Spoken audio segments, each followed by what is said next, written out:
Hello everyone, welcome to my channel Love for Journalism or Love for Journalism with Sonia Mani. রবিবার ঠিক রাত 9টা আর সঙ্গে তোমরা।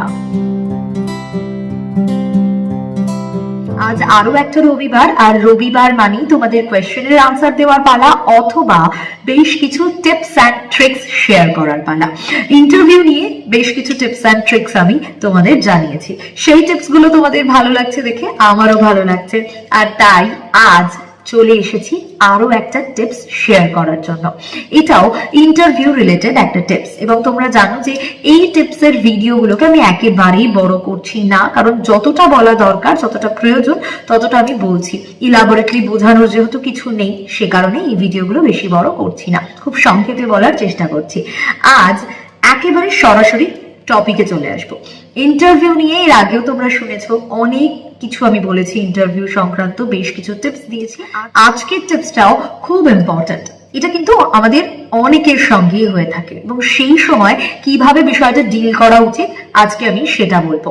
আমরা প্রথমবারের জন্য ইন্টারভিউ দিতে গেছি অথবা নতুন চাকরির জন্য ইন্টারভিউ দিতে গেছি, সব ক্ষেত্রেই আমরা কিন্তু মানুষ, আমরা প্রত্যেকেই সবটা জানি এমনটা না। ও তার আগে আরো একটা কথা বলবো যে আজকের এই ভিডিওটা শুধুমাত্র যারা জার্নালিস্ট হতে চাও, জার্নালিস্ট হওয়ার স্বপ্ন দেখো, সেই সব ভাই বোনেদের জন্য, একেবারেই শুধু তাদের জন্য এরকমটা নয়। এই ক্ষেত্রটা আমার মনে হয় সবার জন্যই খুব অ্যাপ্রোপ্রিয়েট, সবার ক্ষেত্রেই কাজে লাগতে পারে। তো কি বিষয়, কি বলতে হবে কি বলতে হবে না ইন্টারভিউতে, এরকম নানা কথা নানা মানুষে বলে, কিন্তু আজ একটা সিচুয়েশন তোমাকে ডিল করতে হচ্ছে। যেমনটাই বললাম শুরুতে যে মানুষ মাত্রই ভুল হয়, বা মানুষ মাত্রই আমরা প্রত্যেকে সবাই সবটা জানি, এরকমটা কিন্তু একেবারেই নয়। তাই ধরো ইন্টারভিউতে তুমি বেশ কয়েকটা কোয়েশ্চেনের আনসার দিচ্ছ, আর ঠিক একটা কোয়েশ্চেন এরকম এলো যে কোয়েশ্চেনটা তোমার জানা নেই বা তুমি ডাউটের মধ্যে রয়েছো, কিভাবে ডিল করবে সিচুয়েশনটা? কি মনে হয়, তোমরা কি ভাবো? অবশ্যই কমেন্ট বক্সে আমাকে জানিও যে তোমাদের এক একজনের ভাবনায় কি বলে।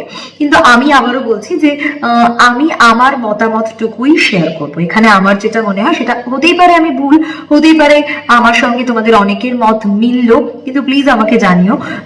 আবার অনেকের মত মিললো না, কিন্তু আমার মনে হয় যে একজন ইন্টারভিউই হিসেবে যদি আমি হই, আর ইন্টারভিউয়ার সামনে বসে রয়েছে এবং সে একটা কোয়েশ্চেন করেছে, বেশ কয়েকটা কোয়েশ্চেন আনসার দেওয়ার পর সেই কোয়েশ্চেনটার আনসার আমি জানি না, বেশ কয়েকটা কোয়েশ্চেনের সঠিক আনসার দেওয়ার পর, রাইট আনসার দেওয়ার পর আমার কাছে একটা কোয়েশ্চেন যেটা ডাউট মনে হচ্ছে যে আমার আনসারটা ভুল হলেও হতে পারে, সেই সময় আমি যে ডাউটের মধ্যে রয়েছি, ভাবছি, এই বিষয়গুলো কিন্তু আমি ইন্টারভিউই হিসেবে ইন্টারভিউয়ারকে বোঝাবো না।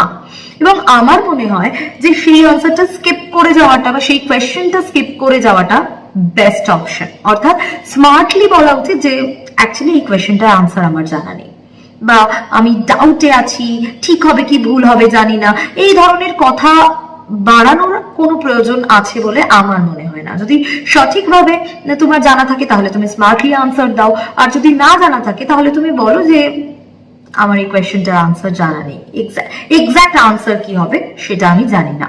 আমার মনে হয় এই পন্থাটা অনেক বেশি ভালো, অনেক বেশি ক্লিয়ার, যে না, ছেলেটা বা মেয়েটা জানে না, স্পষ্ট বলে দিচ্ছে, স্ট্রেট কাট কথা, ক্লিয়ার কাট কথা বলছে, অ্যাটলিস্ট ভয় পাচ্ছে না যে না না বললে যদি কিছু হয়। তো সেক্ষেত্রে আমার মনে হয় যে অনেকগুলো সঠিক উত্তর দেওয়ার পর এই সিচুয়েশন যদি তুমি ফেস করো তাহলে কিন্তু এই কথাটা বলাই যায়, এটা আমার মনে হয়েছে। তোমাদের কি মনে হয় অবশ্যই আমাকে জানিও।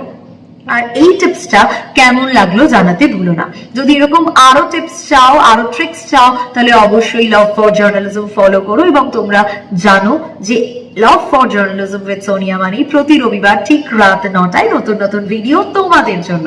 এই ভিডিওটা যদি ভালো লাগে তাহলে please do like, comment, share and subscribe করতে ভুলো না। লাভ ফর জার্নালিজম আরো নতুন নতুন ভিডিও নিয়ে আসছি, তোমাদের সঙ্গে দেখা হবে আবারও আগামী রবিবার ঠিক রাত 9টায়। ততক্ষণ পর্যন্ত সকলে সুস্থ থাকো, ভালো থাকো, টেক কেয়ার, বাই বাই।